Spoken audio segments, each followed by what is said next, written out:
Thank you very much for keeping us company. My name is Edward Kabasa. This is Family Matters, coming to you every Sunday at such a time. Tonight we are talking about gender-based violence. This is a conversation that has been going on for a very long time, backed up by statistics, and Kenya being a global player in terms of human rights. We will be talking about what the law says about gender-based violence. And tonight I am joined by a lady who has a story as well. She will be telling us that particular story, as well as a reverend and a lawyer. And I will start with my far left, Reverend Hosea Mitei, Chaplain, University of Nairobi.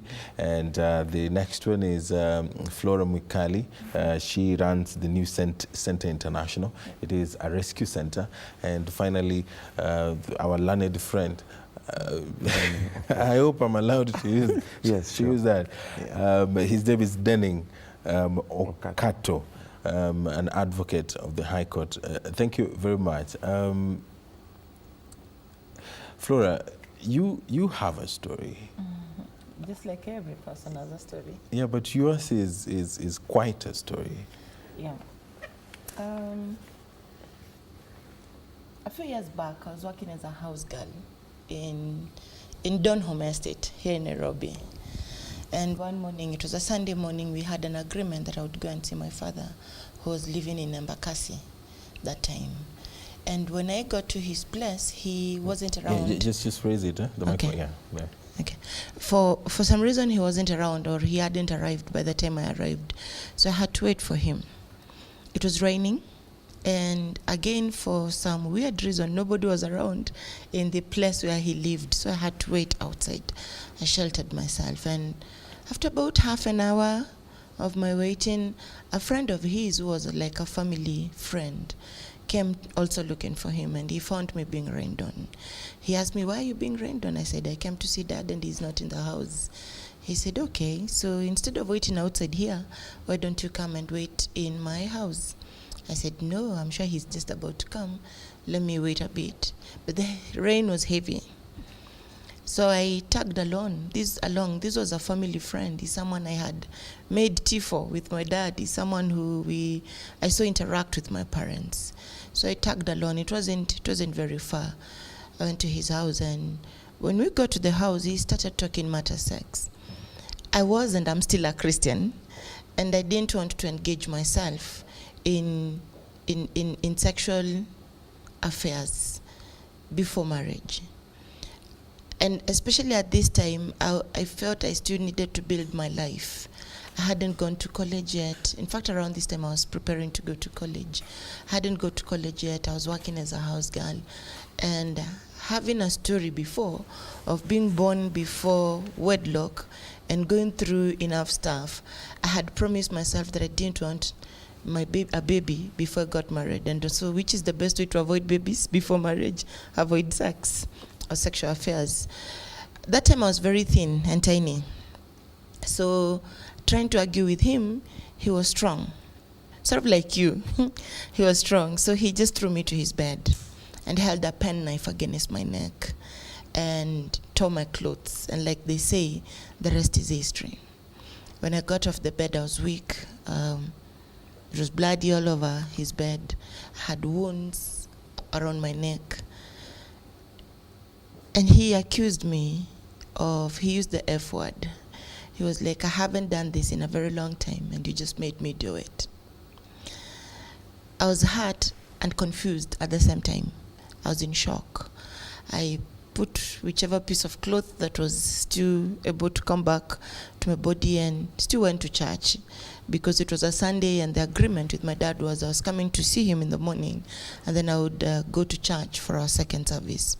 I remember when I got to church, I never talked to anyone about it. And one of my friends asked me to lead in worship, and I was like, "No, I don't feel like singing today." I was like, "Why?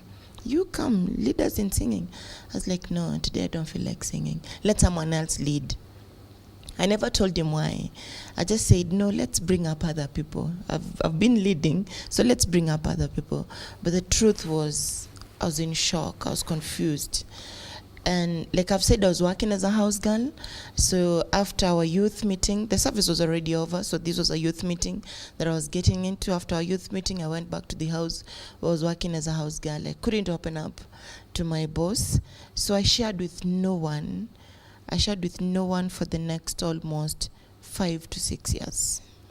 Wow. Because after this, I went to college, told no one. Totally shared with nobody, not my family, not my friends, and I avoided anyone coming around the subject of being a virgin or stuff like that. If you raise that question, I would always go around about it because I didn't want to share it, and it was hurting because when it was done, I didn't want it. I didn't give myself for it. So how would I start explaining to you that I wasn't a virgin when it was taken away against my wish? So yeah, it took almost 5 to 6 years before I could share with anyone. So when you finally decided to share, who did you first talk to? It was out of need. I graduated from college, I'm working in church, and I had people who were coming to see me in the church office. There was a group of ladies that met every Thursday, and they always wanted me to be in their meetings. But their stories were hard. Their stories reminded me of my own childhood and reminded me of my own experience. But particularly, there were 2 girls who came to my office almost every other day. One was an orphan in a family of 7, and she had come to Nairobi to work as a house girl to help her grandmother bring up her siblings back in the village. And the other one was a girl whose stepbrother started abusing her sexually when she was in class 2, and this time she's coming to my office, she had already cleared Form 4. So every time these 2 girls walked out of the office, because it was an iron sheet office, I would shut the door and scream quietly, because I didn't want my colleagues in the other offices to come and ask what's happening. But my heart was troubled and my mind had no peace. And during these years, I developed what I call a holy discontent. A holy discontent that was coming from my small perspective then of looking just at the church and my background, because I was asking myself, this happened to me, I didn't tell anyone, so it's like an everyday thing. And then I asked myself, so who cares that these kids are coming to church and nobody's talking about it? I had grown up in church, and the closest that time I had ever heard a pastor talk about GBV was that it was okay to beat your wife. I remember I was in high school, I'd been sent from school for school fees, and I went to church hoping to get some encouragement, and this is what the pastor said. He said, it's okay to beat your wife. Occasionally I beat mine, and I was thinking, okay. Pastor says it's okay to beat your wife. From the pulpit. Yes, then. It's good that the Reverend is going to talk about that. But that's quite interesting. So that was the closest I had come to the church talking about GBV then. And like I've said, my word was limited to the church. I had not had a pastor talk about rape, talk about incest, talk about sex trafficking. I had not had anything like that. I had gone through a theological training. And usually I say I wasn't very danda. I wouldn't have missed anyone talking about rape, especially after the experience I had. So my question of who cares was coming from this world I've been living in. I've not heard anyone talk about this. And who cares that we have girls seated in the pews of our churches who are being raped and sexually abused by their bosses? Who cares that we have girls who are being abused by their stepbrothers and their mothers are scared of asking? Because if they ask, they're going to be sent away from their family and they'll have no food or care, you know. And this girl, who was an orphan in a family of 7 working as a house girl, she couldn't talk about it to her boss. Her boss was a single mom, but this single mom had a boyfriend who would come to visit, and every time he saw the girlfriend off, he would come back and abuse her and tell her there's nowhere you can go, and there's no one you can tell, and you need this money, you need this job. So you went through a very horrible experience. Yeah. But according to your explanation, the legal process does not feature anywhere. I didn't tell anyone. I didn't know that you can tell anyone. I didn't even go to hospital. I didn't know that I could go to hospital. So I kept quiet for close to 5 to 6 years, because I didn't know you could tell anyone. And finally, when you spoke about it, did you contemplate probably reporting, because rape is rape, whether it happened 50 years ago? Apparently no, but I was angry.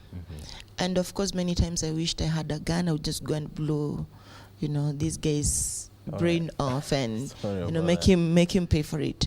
When I came to terms with it, because these kids are coming to my office and they're sharing with me what they're going through, it was not reviving what I had gone through. And I was a very angry person. I was a very angry, young woman then.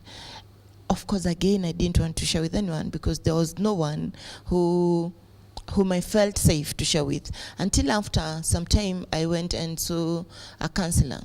Usually I say, yes, I know she helped me, but usually I say, I'm not sure she did, but what she did is she opened my eyes to the reality of this evil. This was around the time when media was beginning to speak about rape, speak about incest, speak about these issues happening.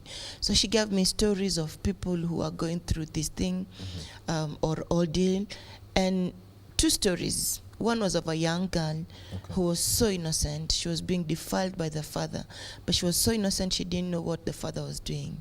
That when the mother discovered that she was walking in a different style and asked, she said, every time Daddy comes home, he takes a stick and pokes me. She was that innocent. She didn't know what the father was doing. And the second story that made me think was of a lady who had been gang raped a week before her marriage. And she had been married. The husband didn't drop her. He married her. They got 3 babies. But this lady, every time they went to bed, she never saw the husband.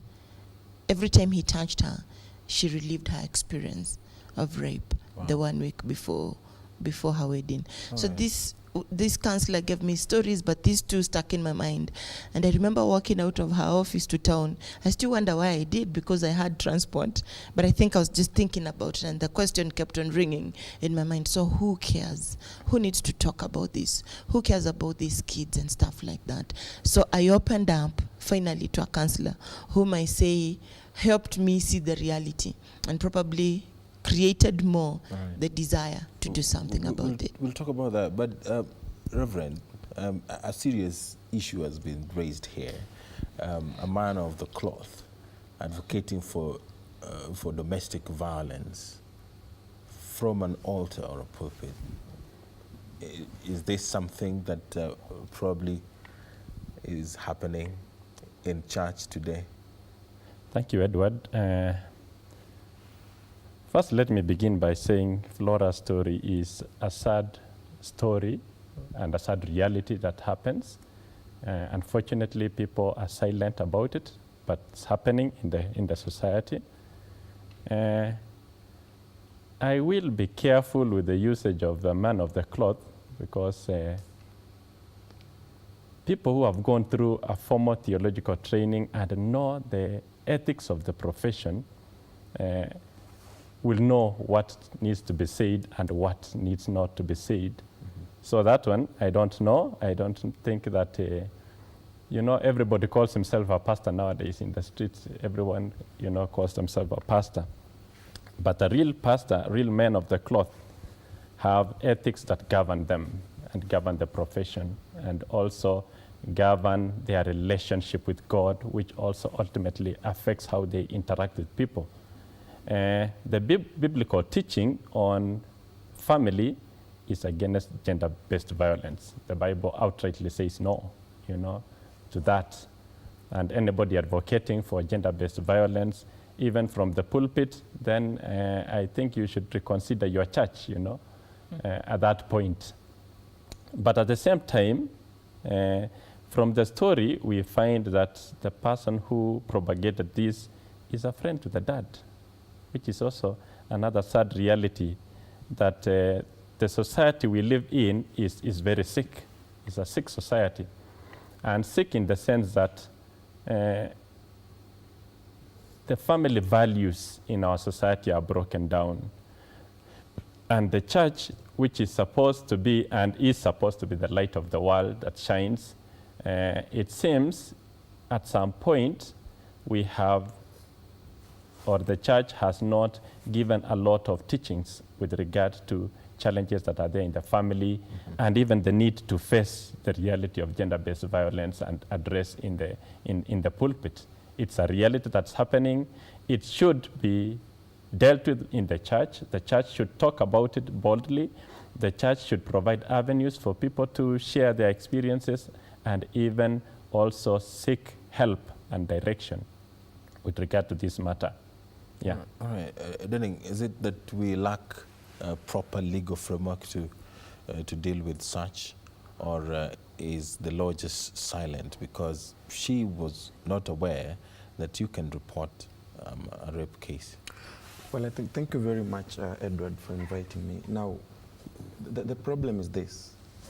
We have laws, yeah, and maybe just to cite but a few, we have provisions in the Constitution. If you look at Article 29, paragraph C, it outlines very clearly that every person has a right not to be subjected to any form of violence.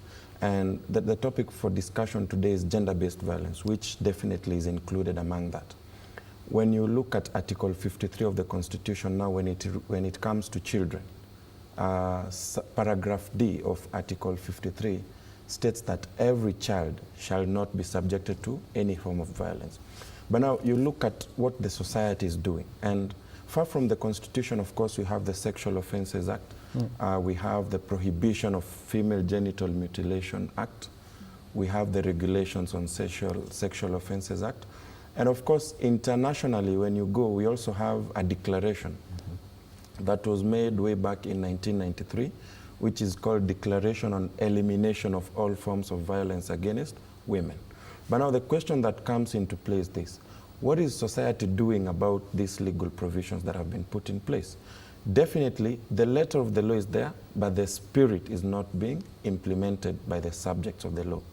And that's why you find we have laws in place, but people are ignorant of the law. Because if, take an example, someone can decide to commit an act of penetration intentionally and unlawfully, you know. And now the problem, the way she put it, she was afraid, okay? She was afraid of telling anyone. And that trickles down to what the normal society does, because her story really reflects what the normal society does. People go through these things. I personally have friends who've told me of such stories. But then the question that comes, what did you do? And you see, as she also put it, the best these persons usually do is see a counselor. And I would not really blame them. It's because the law is doing nothing proper really to protect them. Because look at an example of the offense of rape under Section 3 of the Sexual Offences Act. The minimum punishment, of course, is 15 years. But look at it. You've defiled someone, you've penetrated someone without their consent. And the law is giving someone 15 years or an option to enhance it to life imprisonment. I think the problem starts with the provisions or the protection that the law provides, not only on the part of sexual violence, but all these other violences. Because even when you look at the other violence, let's say beating your wife, beating your children so badly, this is an issue that the law has provided very meager punishments. And I think for us to sort out such a thing, we need very harsh punishment, so that if you rape someone and indeed the prosecution proves that you committed such an offense, you go in for life imprisonment, such a thing, so that you do not come back to the society. Because some of these people, once they've been acquitted by the court of law, they come back for a vengeance mission. And they come raping everyone, left, right, and center. Anyone who was involved in such a talk. And we've seen situations of mothers telling their children, do not do anything, keep mum, for fear of intimidation, you know, for fear of what the society will say about them. And I think this one goes to a larger extent to the issues of civic education on the part of the society. I mean, it's high time society realized that we have laws in place. And of course, civic education will not only entail the provisions of the law, it will entail things like preserving evidence, you see, because when there is a subsidiary legislation, or rather a report that was written in 2009, it's called National Guidelines on Management of Sexual Violence. It gives all these issues from medical to all other forms of violence. Now, once you are raped, for example, you see, not many people know that you don't need to take a shower, okay? Not very many people know. People will take it as if it's normal. And more so, allow me to say it, if you find that the person who has been raped is not a virgin, okay? They will tend to continue with their normal life. They will run to confide in their mothers. And as I've said, their mothers will tend to tell them, just relax, you know? And that's where the problem is. There's no time for relaxing. I mean, we are trying as a society to put an end to such things, but the family itself is what is propagating. So for the law, it's there. But there's a socio-legal conflict, which is now usually settled by culture. And once culture trickles in, the law can do only much. So, Flora, I'm assuming you spoke to a family member about this after those 5 years. Not really. You did not? Not really. Why? Why couldn't you confide in your father? Probably a close auntie telling them about the experience that you went through.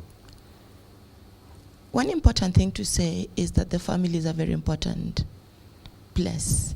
This evening I was just going through my Facebook wall, and you keep seeing photos of friends or people who've put a photo with a child or with their spouse, and they say family matters most. But that's the statement, or the picture is not the family. It is what happens inside that family. I'd grown up in a very, give me the word, dysfunctional family. And so I didn't have a close relationship with my folks. And the shame that comes with rape didn't allow me also to have an opportunity to share with any of my friends, because shame is one of the things that follows you. You feel like, you know, you can't just share. So honestly, I never shared with anyone. And like I said, the first time I shared, it was with the counselor. Yeah, it was because I didn't have a family avenue.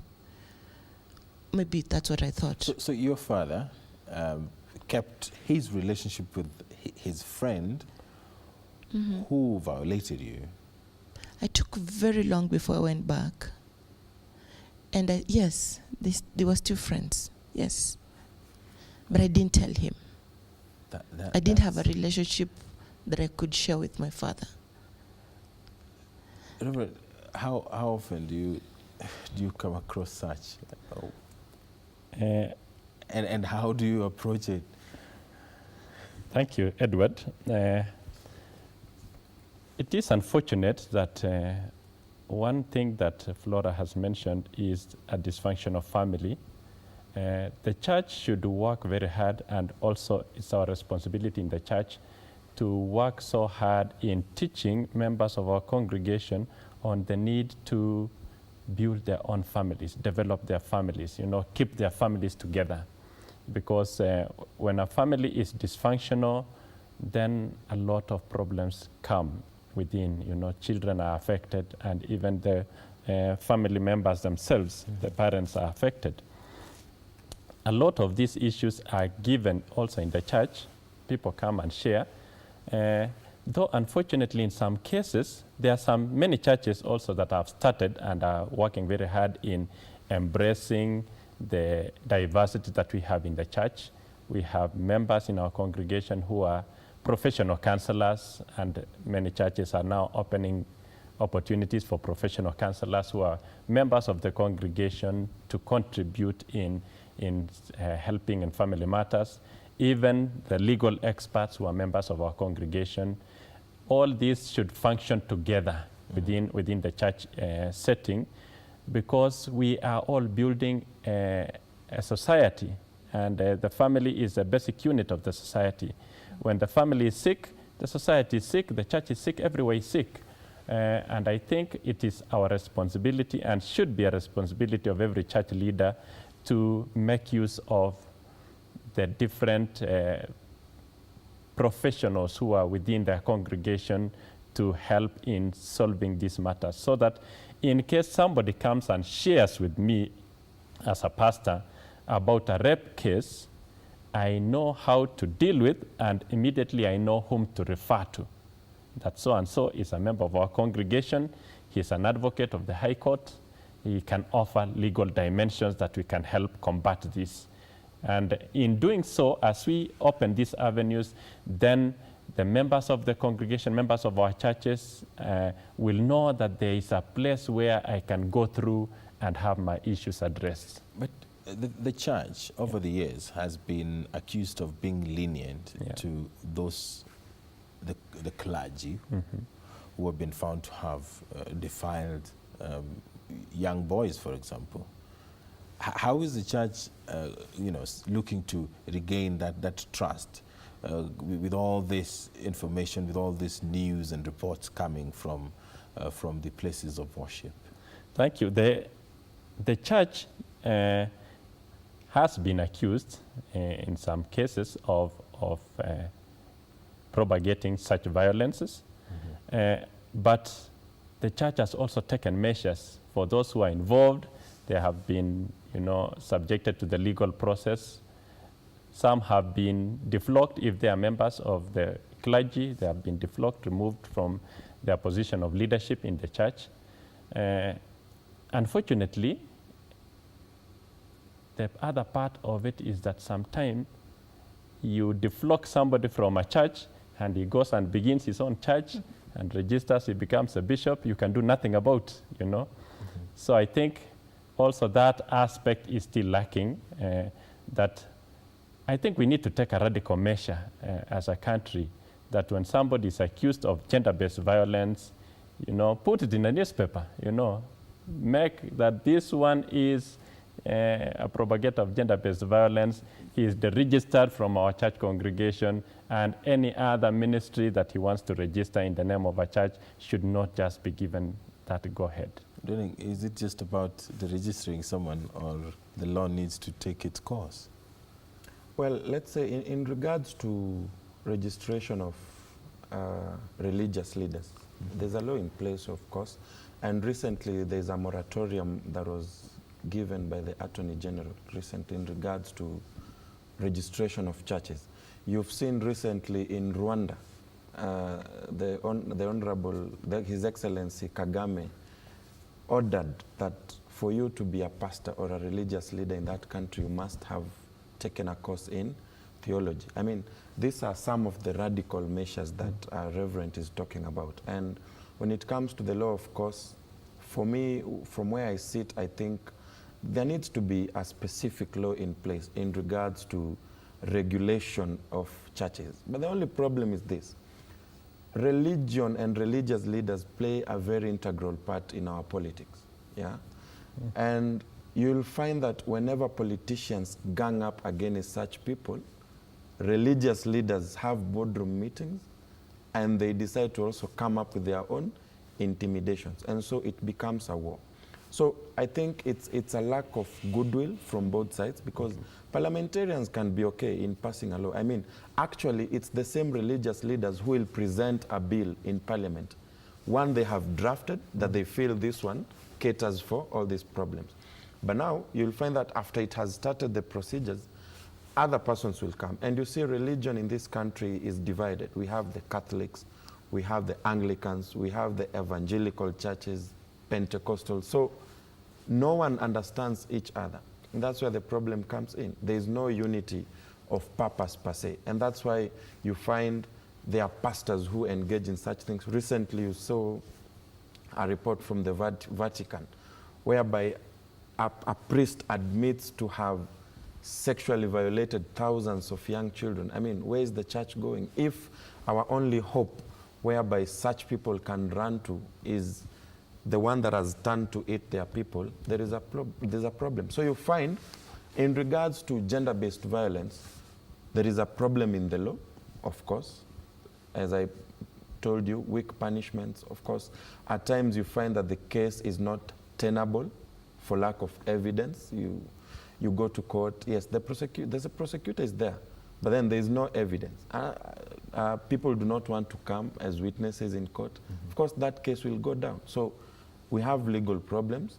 We have religious problems, of course, from the religious leaders themselves and the practices. Not all are bad. Most of them are good, but we have others who are propagating such. And my main problem is the society. And I don't know what we will ever do as a society to bring to speed that gender-based violence should be a thing of the past. I don't know why, but I think we all need some aspect of civic education and honest discussions, more of these discussions, to try and enlighten the public at large that the society is there to protect us, not to eat our own people. So until that is done, everything else will be in place, but these things will be happening. Because if you hear stories of a father, you know, and there've been many in the newspapers and everywhere, a father defiles his own child. I mean, where are we going, you know? An uncle, an aunt doing the same to a young boy. Of course, these are not many, because when you look at a good example, the definition of rape in the law, it caters for both. A man can be raped, a woman can be raped. So you find such things, and these are close family members, the only persons who you can tell the truth.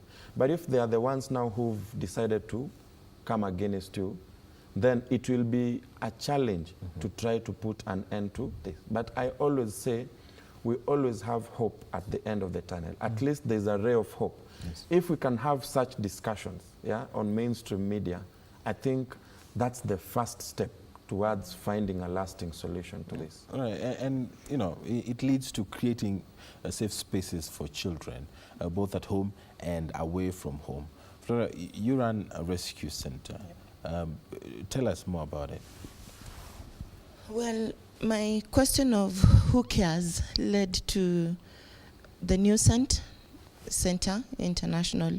New Center currently is running a rescue center for girls, and we have 39 girls at the moment, ages 5 to 18. And we started with the youngest being about 3 years. And yeah, two things I'm picking from both. Our vision at New Cent is to see a healed society. And this healed society will not come when the family and the society is keeping quiet about what is happening. Most of the girls I have were being trafficked by their own mothers or sisters, or being defiled by their fathers or significant others. Or when they were out in the streets, they had to engage in transactional sex for them to survive. So you buy them mandazi chafua. Do you know mandazi chafua? I know mandazi. You buy them mandazi chafua, and how do they pay? They don't have money. So you defile them in payment for the 10 shillings or the 20 shillings that you have used on them. So these are the kind of girls that I am having at the center, or those that were being sold by the mother. One of the mothers recently, we had to involve the district children officer because she came to lure her girl back to the family, and she told the daughter that so-and-so said he will increase the amount. Because now you've started going to school properly, he'll increase the amount from 10 shillings to 20 and above. Wow. I'm talking of not 3 weeks ago, in the 21st century, in one of the areas that are elite and charged, so to speak, 10 shillings, 20 shillings, 30 shillings. I have a 5-year-old who cannot count for you the number of men that she was forced to sleep with because the mother was paid and the men came to sleep with the girl almost every night. Cover her mouth and her eyes, and this was her daily ordeal until we rescued her. What happens when this happens in the family? The society most of the times knows the truth. They know, he may be knowing what's happening in your house. He may be knowing what's happening in my house and what's happening in his house. But we have that habit of, as long as it's not me, then I do not care. As long as it's not my sister, it's not my mother, it's not my wife, it's not my aunt, it's not my grandma, it's okay. That attitude is killing our society. Because if you see or hear or you can identify a problem in another person's child. Why would you stand me selling my own child and you keep quiet about it? And you know, selfishness in the society. And you know, the rottenness of the society, the thinking about me, I, and myself. There's a guy who came up with that word and said it was a disease, the meism disease of as long as it's not me, it's not I, it's not myself, then I'm okay. We don't need to wait for that. We need to talk, we need to shout about it. The family needs to protect its own. The family needs to trust. If your daughter or your son comes and tells you, auntie did this to me, do you trust them? The family needs to provide an environment of trust where a child knows if something happens to me, I can go to dad or mom and I know they're going to listen to me. Mm-hmm. If it's the house girl, I've worked with boys and girls in youth camps, and some of the abuses of both boys and girls started with the house girls in the house. And if your child comes and tells you that auntie was doing this to me, and you dismiss them like, do you know what you're talking about? You've already shattered the hope of that child. Mm-hmm. They won't believe you. And if they cannot believe you, who else do they believe in? It becomes very hard. Right. You as a dad, would you trust when your daughter tells you or your son tells you, mommy did this to me? Because it could happen by the mother, or mommy asked me to go and do this. Do they trust the mother so much and fully to go tell them, daddy did this to me? Is there openness in that family where the child knows if anything happens outside there, I can run home and I'll have an ear that will be listening to me as I tell them what the teacher did to me? Because if they lack an environment at home to share what's happening in their lives, and they lack an environment in school, these are the two worlds that they know at the moment. Who do they go to?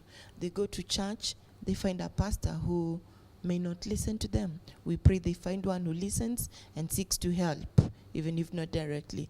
But because we've had cases of girls who go to see their pastors and their pastors re-abuse them. So if those three words don't help, where will this child go?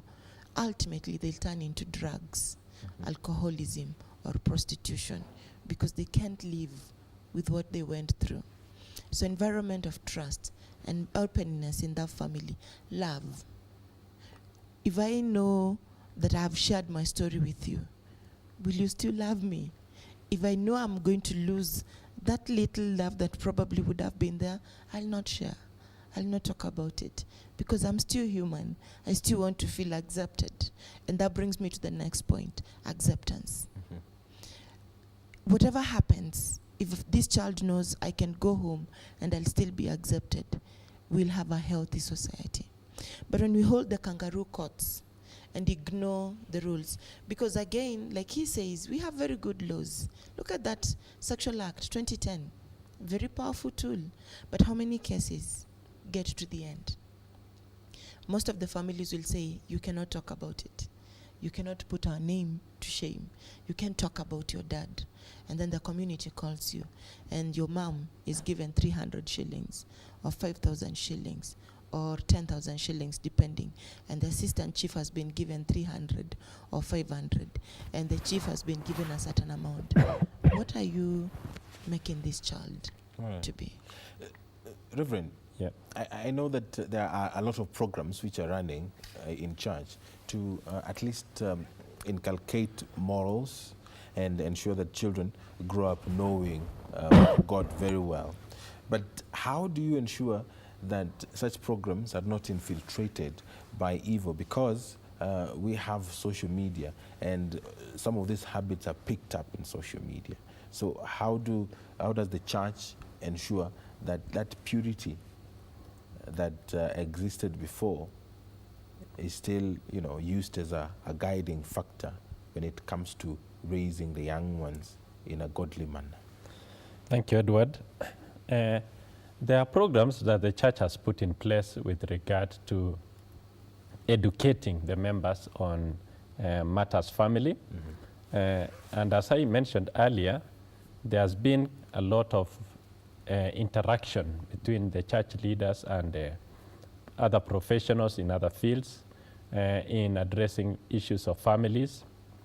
But there are also other challenges that do still come within, like the challenge of social media, that it's a global thing, which boils back to our family setting. How do parents help children on dealing with issues of social media and what they access, whatever information they access through the social media? It is still within the family. But in the church, something has happened, has been done, but not a lot yet, in the programs that are dealing with teaching children and even the entire family, all the family members, about how to deal, how to interact with one another, how to live as a family, how not to be silent about issues, but a lot still needs to be done. A lot still need to be done. I pick the fact that there is still this culture of silence that is heavily African. I think it's heavily African, that people keep quiet when things happen. Parents don't trust the instinct of their children. The children say this happened, and because you have not built a lot of trust within the family, you say, mambo ya watoto, just keep quiet with it. Or you just brush that, I think he's still young, he doesn't know what he's saying. I think as a family setting, we need to build a culture of trusting one another within the family. The family needs to learn to trust each other. Parents have to invest their time on their children, build trust within their children, that the children can freely share their challenges, their concerns. And if in whatever situation a child raises concerns about any member of the family, the parents should take it very, very seriously and face it and know that this is an issue that is there. The child is not just being, rude in the family. No, something is happening. Something is going on within his or her life that needs to be dealt with. But again, we still need to, in the church setting, we still need to interact with the rest of the members of the society who are professionals in different fields. Okay. We cannot build a society alone, independently. We need each other. All right. And we have just 3 minutes to go. Denning, I know that the law will always be amended, but should, in less than a minute, are we foreseeing a situation where to help empower women and protect them and create those safe spaces for them wherever they are, the law probably will need to be specific that if you do this to a woman, then these are the penalties, in less than a minute? Well, I don't think that's the best way to go. I mean, the law is there to protect all. And that's where we usually say the best place to run for equality, at times, it's usually the law. Because when you read the law, it says a person who commits. Now, when we go to an extent of saying a person who commits this to a woman, I mean, we as men, let me be honest, will also be up in arms, because why then are we creating unequal laws? Already, we have a very high discussion on affirmative action. So much, right now there's a debate on the gender bill. Which is coming this week. Exactly. So if we introduce such laws, I mean, that will be biased, outright biased, and it will bring a lot of discussion. What I need to say is, let the society realize itself. That's all I can say. Let the society realize itself. Let the society know that some of the problems, at times we can never all run to the law. Though we can run to the law for help, but if we as a society decide that let's end this problem, some of these things will not even reach the law, because we will have discussions with our children, we will have discussions amongst ourselves, and things of gender-based violence will be things of the past. So about that creating law for women, I don't think it's a good thing. All right. Flora, finally, I know right now you know how important it is to speak up. In 30 seconds, just tell our viewers, probably someone who's going through the same, because these are things which happen on a daily basis. Where do you start, and what are the things that you need to address as a victim? Find someone you'd trust. Tell them the story. Even if they don't seem to believe, tell them the story. Go to someone else who seems to believe you, tell them the story. And then intentionally start working it out within yourself that you want to heal. Because healing is a journey. It doesn't happen overnight. Let our cultures also change. Listen to someone. Don't look at a woman as a sex object.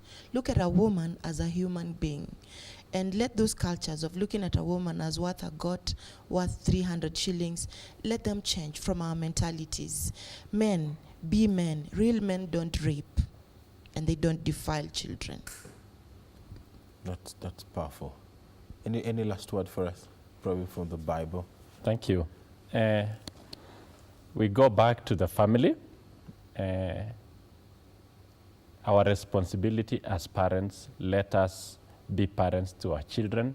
Let us develop good families, because good families will lead to good churches and good societies.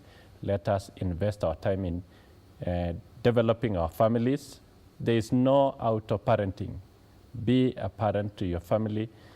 Be a father to your children. Be a mother to your children. Get to know them. Invest your time in them. And let us all build a society that we can look into the future with joy. Thank you. Right. Reverend Mitei, Flora, and my learned friend, Denning Okato, thank you very much. And of course, this is a discussion that I'm very sure should always continue, so that the society is aware, and also the law becomes so stringent in such a way that these offenses do not occur. And there's always that talk of empowering women.